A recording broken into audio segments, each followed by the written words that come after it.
All right, folks, hello and welcome back to Online English Class. Today we're going to begin our work on OTN 5, which is going to analyze the beginning of Part 2. Pretty substantial amount of text here, 85 to 108. We'll be talking about this section of the text for the next couple class periods. But today, which is a Friday, all right, happy Friday, April 24th, we are just simply going to be beginning our work by conducting an SQ3R, all right, as usual. Before we analyze the text, we just want to make sure that we have a basic understanding of what has happened in the text, right? Before we get into that SQ3R, let's quickly review the top of the week announcements and your responsibilities, all right? So make sure that you are leaving a discussion grade procedure comment at the end of each video. It should be an insightful question, a concise summary, or a meaningful reflection on what was discussed. Some of you are doing an excellent job of this. Some of you are simply not, all right? So make sure that if you want a good discussion grade for Unit 6, that you are spending some time making sure that you leave a comment that is genuinely and authentically reflective or thoughtful or inquisitive, all right?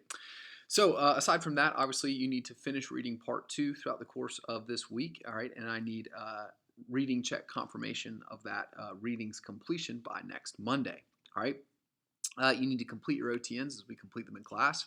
You should have completed both OTNs 3 and 4 by now, and we are now going to begin OTN 5. All right, so contextualizing all this is your work on the quarter 4 essay. Make sure you're getting that done, and make sure that you are considering what prompt that you are going to respond for that and what your research base is going to look like for that essay. Okay, highly recommend using your textbook and the introduction of Chaucer's or Sheila Fisher's version of Chaucer's Canterbury Tales. Okay, so more about that later.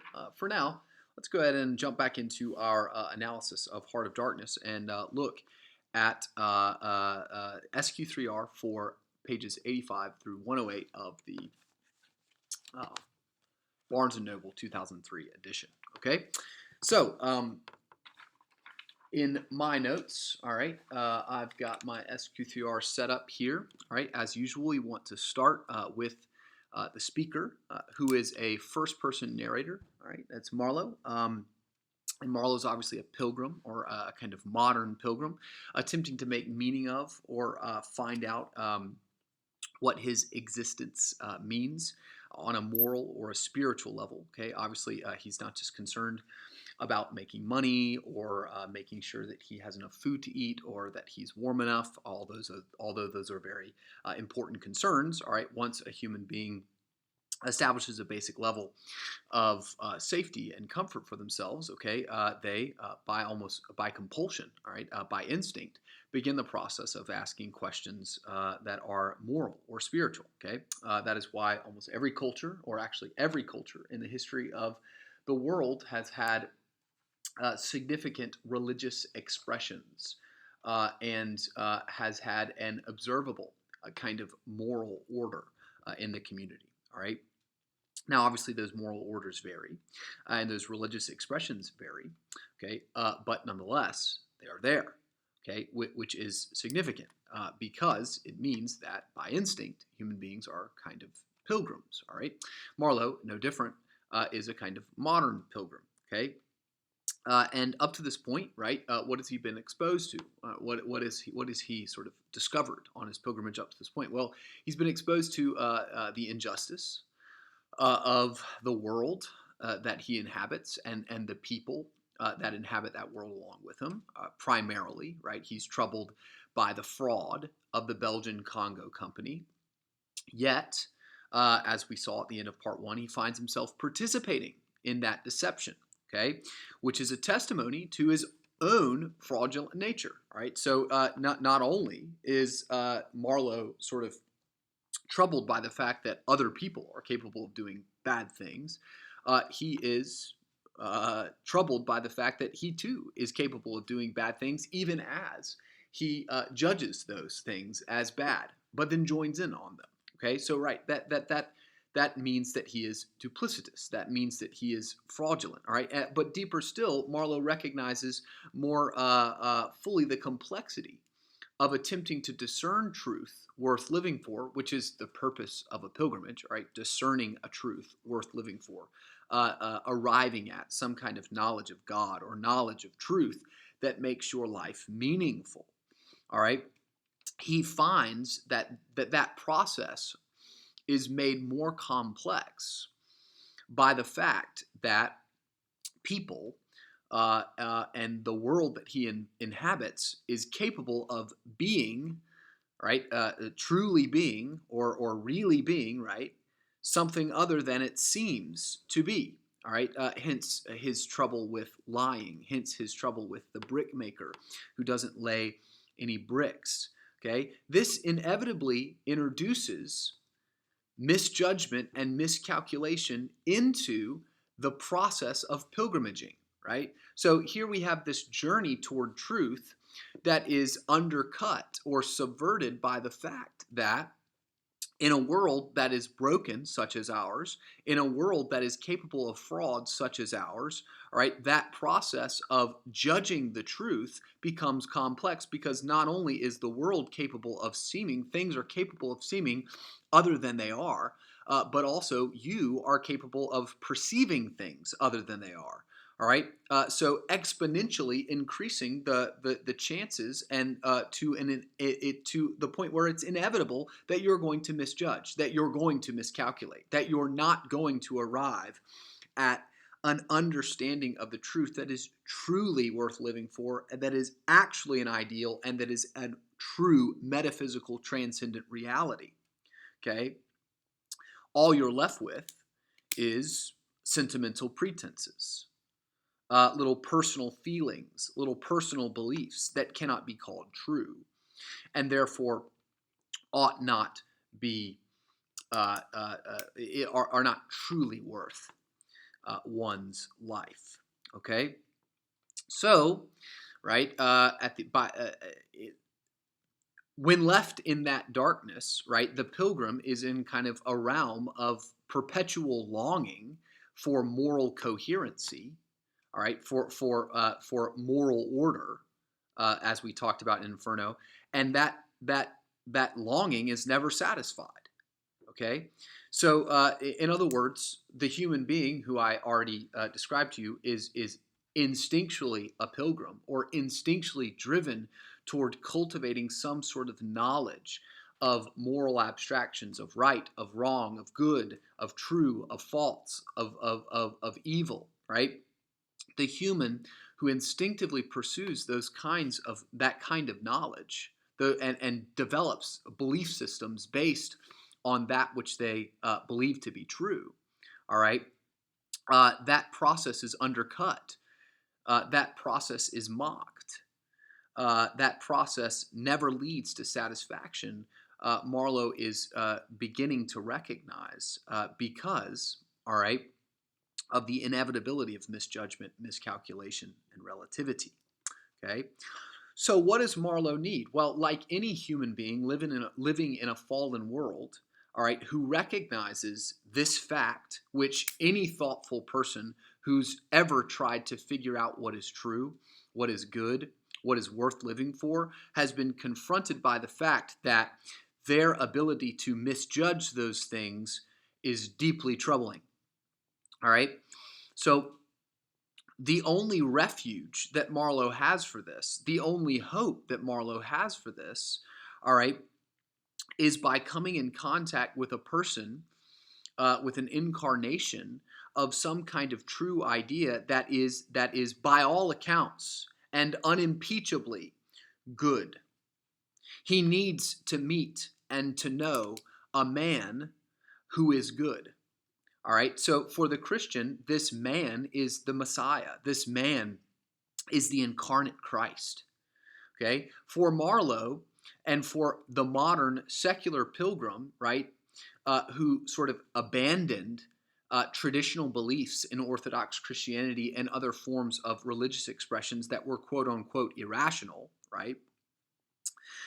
For the modern pilgrim, this is not a messianic figure. This is not a Christ, but rather a man who is honest, who has found goodness, and is, right, and is who he says he is. He's honest. He's an honest reflection of that goodness. Okay?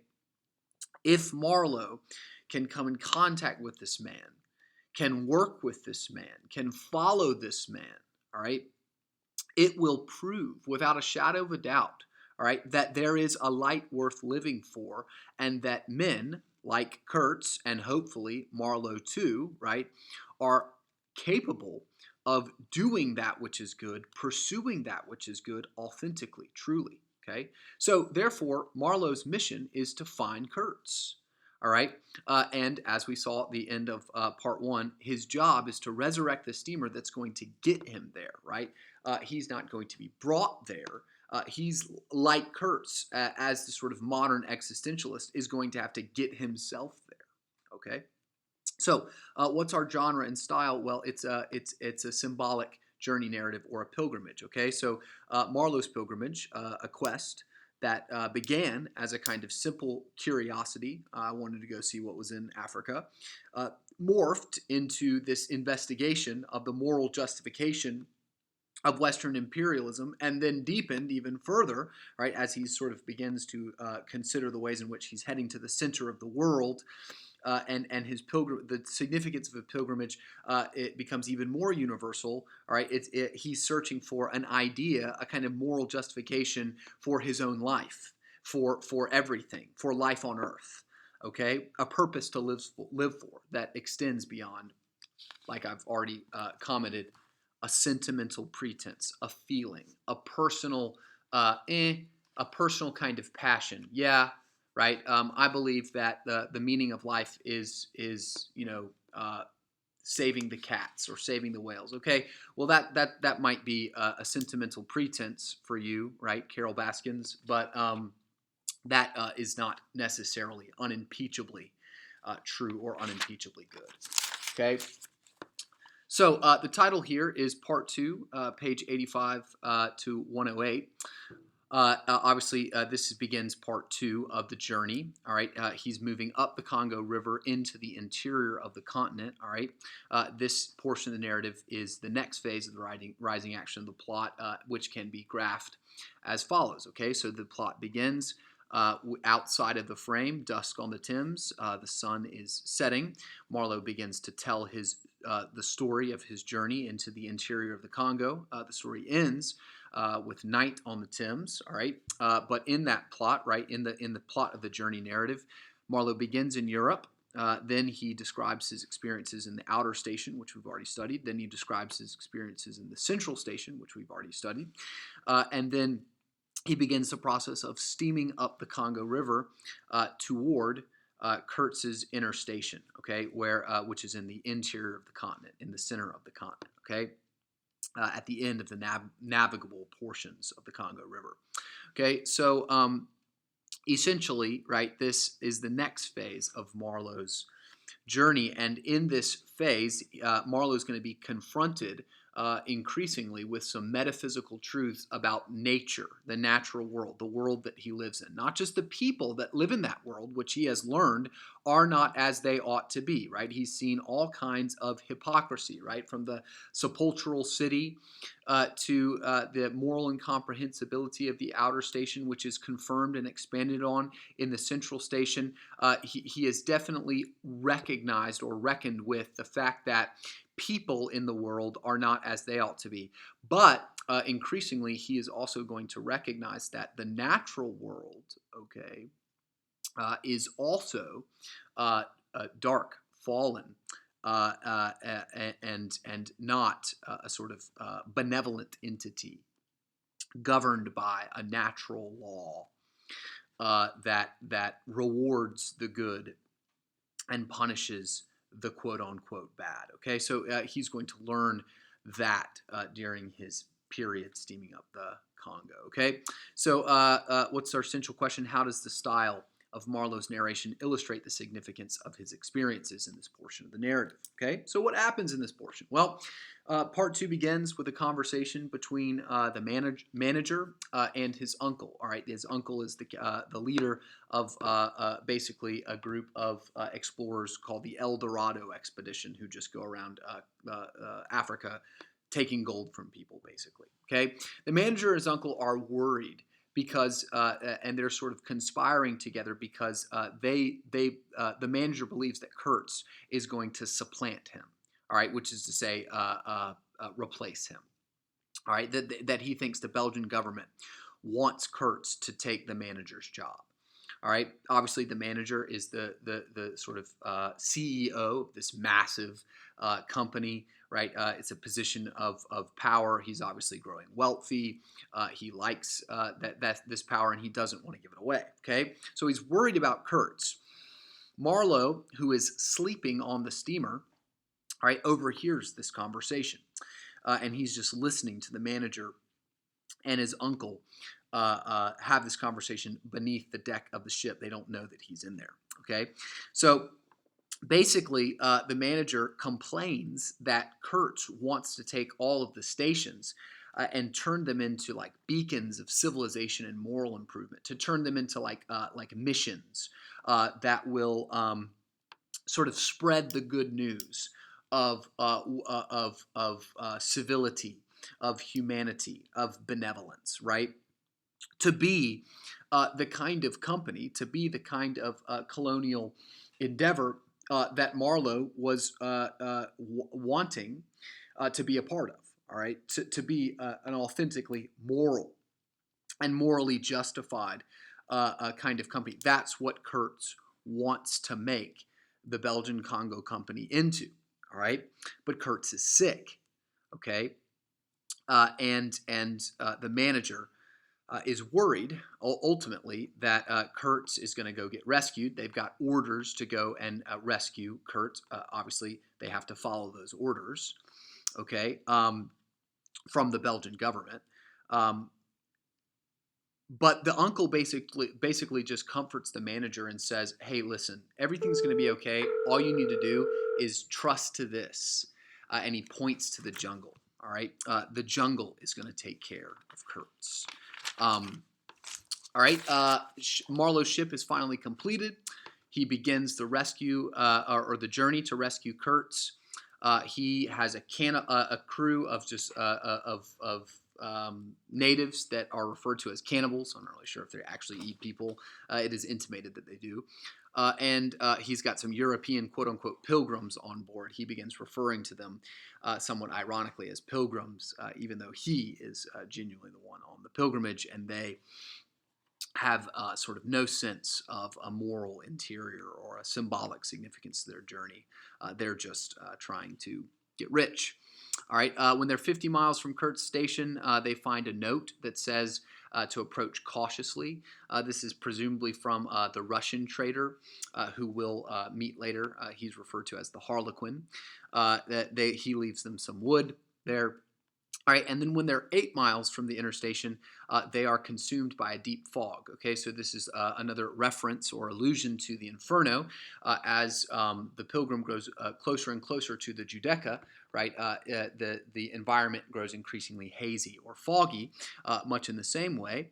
All right, as Marlowe grows closer and closer to Kurtz, this revelation that he wants to come in contact with, that's going to make meaning out of his existence, that's going to show him what is truly in his heart, what truly is worth living for.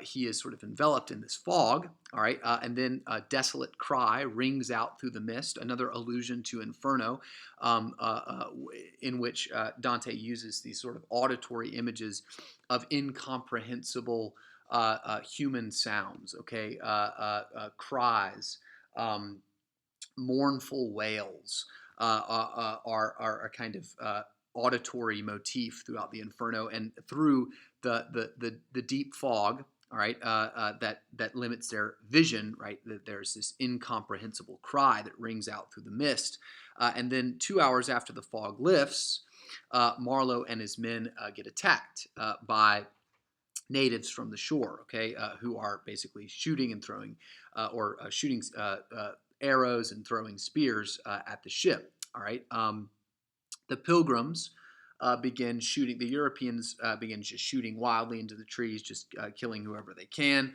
And the helmsman, the guy who actually steers the ship, okay, so Marlowe captains the ship, which is to say he is primarily responsible for navigating the ship, and he gives orders to a person who mans the helm to make sure. So in other words, that's just how a ship typically works. And the helmsman, the guy who steers the ship, right, is killed by a spear, okay, because Marlowe had to take the ship very, very close to the bank of the river and on the embankment. All right, a native individual spears the helmsman and kills him. Marlowe is distraught by this, not primarily because he's going to miss his dear friend the helmsman, who he doesn't really describe as a friend, but because he believes that the natives have killed Kurtz and that he is not going to get to meet this man, this great man, this exceptional individual, this man who seems to be, by all accounts, exceptionally good. All right, so that is where we will leave it for today. When we come back to class on Monday, we're going to be analyzing these texts carefully together. All right, so have a great weekend, you guys. Make sure that you continue your reading. Make sure you keep up with your OTNs and make sure that you are working on your essay. Have a great day.